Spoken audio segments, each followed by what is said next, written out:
शेतकऱ्याची मेहनत आमची जबाबदारी. प्रगत तंत्रज्ञानासह पिकांचे संपूर्ण संरक्षण. इडीमॅक्स बायोटेक, तुमच्या शेतीचा खरा पार्टनर. बघणार आहोत पावसाची शक्यता 19, 20, 21 आणि 22 तारखेला या 4 दिवसामध्ये पावसाची शक्यता कोणकोणत्या भागात वर्तविली जाणार आहे त्याची संपूर्ण माहिती आपण या ठिकाणी व्हिडिओमध्ये घेणार आहोत. आता आपण या ठिकाणी गोव्याजवळ आपले कमी दाबाचं क्षेत्र अरबी समुद्रामध्ये आपल्याला सक्रिय होताना दिसत आहे. तर या ठिकाणी आपल्याला काही भागात चक्रकार परिस्थिती सारखी सुद्धा वातावरण आपल्याला या ठिकाणी बघायला मिळू शकतं, कारण या ठिकाणी कमी दाबाचे क्षेत्र सध्या आपल्याला सक्रिय होताना बघायला मिळत आहे. त्यानंतर पुढील परिस्थिती काय असू शकते ही सुद्धा आपण या ठिकाणी माहिती जाणून घेणार. या ठिकाणी जो अरबी समुद्रामध्ये आपल्याला छोटीशी चक्रकार परिस्थिती बघायला मिळत आहे. मग याचं चक्रीवादळामध्ये रूपांतर होईल का, मग पुढे परिस्थिती कशी आपल्याला बघायला मिळू शकते याची एक अपडेट आपण या ठिकाणी व्हिडिओमध्ये घेणार आहोत. त्यामुळे व्हिडिओला स्किप कुठेही करू नका. सुरुवातीला आपण 19 ते 22 तारखेपर्यंत हवामान अंदाज माहिती घेणार आहोत. पाऊस कोणत्या जिल्ह्यामध्ये, कोणत्या तालुक्यामध्ये, कोणत्या गावामध्ये आपल्याला बघायला मिळणार आहे. आता बऱ्याचशा ठिकाणी बंद हवेचं वातावरण आपल्याला बघायला मिळत आहे आणि काही भागांमध्ये आपल्याला वारे वाहताना सुद्धा बघायला मिळत आहे. तर त्यामध्ये नंदुरबारचा काही भाग आहे, नाशिकचा काही भाग आहे, पूर्ण नाही. तर बाकीच्या भागांमध्ये सुद्धा पुण्यामध्ये, बारामतीमध्ये, सोलापूर, कोल्हापूर आहे, सिंधुदुर्ग आहे. तसंच सिंधुदुर्गामध्ये प्रमाण कमी आहे वाऱ्याचं. त्याचबरोबर आपल्याला या ठिकाणी सांगलीच्याही भागात बघायला मिळत आहे. आता पावसाचं वातावरण बघणार आहोत. पाऊस कोणकोणत्या भागात या ठिकाणी आपल्याला वर्तविला जाणार आहे. तर गोव्याजवळ आपल्याला या ठिकाणी कर्नाटका आणि गोव्याच्या काही भागाजवळ आपल्याला एक कमी दाबाचं क्षेत्र सक्रिय बघायला मिळत आहे. त्यामुळे पावसाची शक्यता आपल्याला बघायची आहे की कोणकोणत्या भागामध्ये पाऊस सुरुवात होणार आहे आणि त्यानंतर आणखी कोणकोणत्या भागात पाऊस वाढण्याची शक्यता या ठिकाणी आपल्याला बघायला मिळत आहे. आता आपण 19 तारखेला जर बघितलं तर दुपारनंतर वातावरणामध्ये बदल होईल आणि सगळीकडे सर्व महाराष्ट्रामध्ये आपल्याला ढगाळ वातावरण, पनवेल, उल्हासनगर, वसई, विरार या ठिकाणी आपल्याला ढगाळ वातावरण बघायला मिळणार आहे. आणि दुपारनंतर सगळीकडेच ढगाळ वातावरण आहे, परंतु हे जे ढगाळ वातावरण आहे हे पूर्ण नाही. काही भागात म्हणजे हलके हलके ढग आपल्याला दिसणार आहे.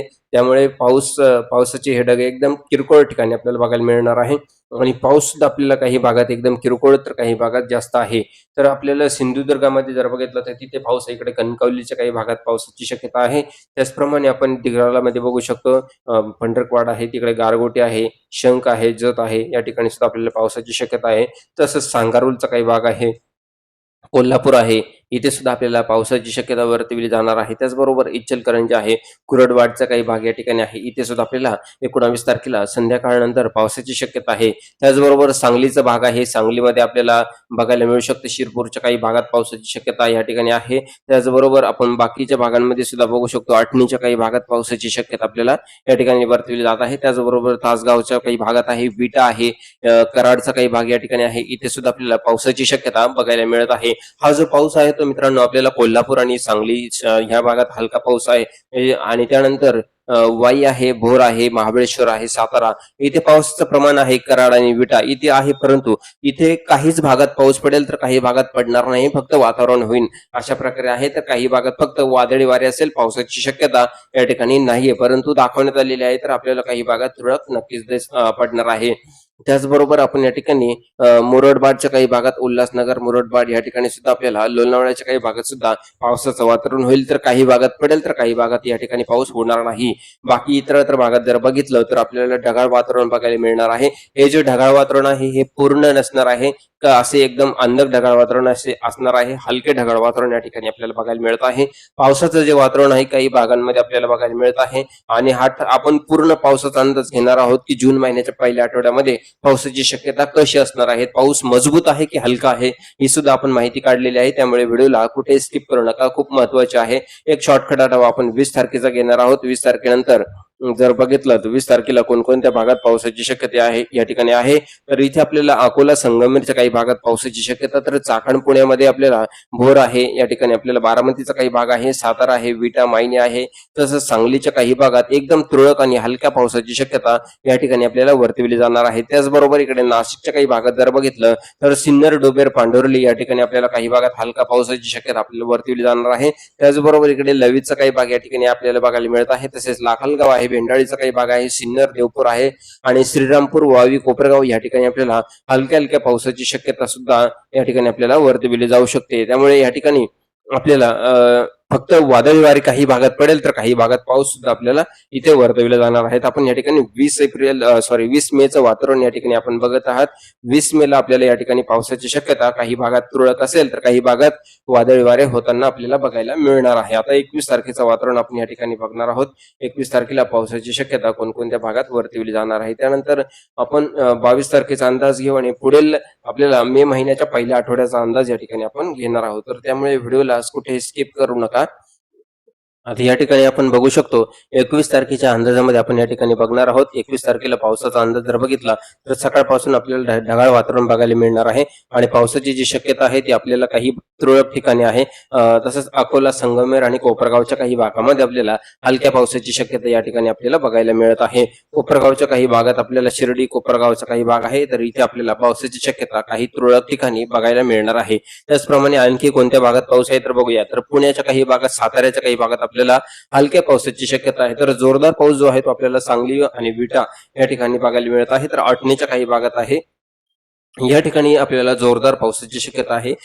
जोरदार पाऊस फक्त आपल्याला सांगली आणि या ठिकाणी अटणीच्या काही भागात पावसाची शक्यता जत आहे. अंचलेच्या काही भागात आपल्याला या ठिकाणी थोडा जोरदार पाऊस पडणार आहे. बाकी इतरत्र भागात आपण जे पावसाचं वातावरण बघितलं तर ते एकदम तुरळक ठिकाणी हलक्या पावसाची शक्यता या ठिकाणी आपल्याला बघायला मिळत आहे. आता आपण या ठिकाणी 22 तारखेचा अंदाज घेऊ.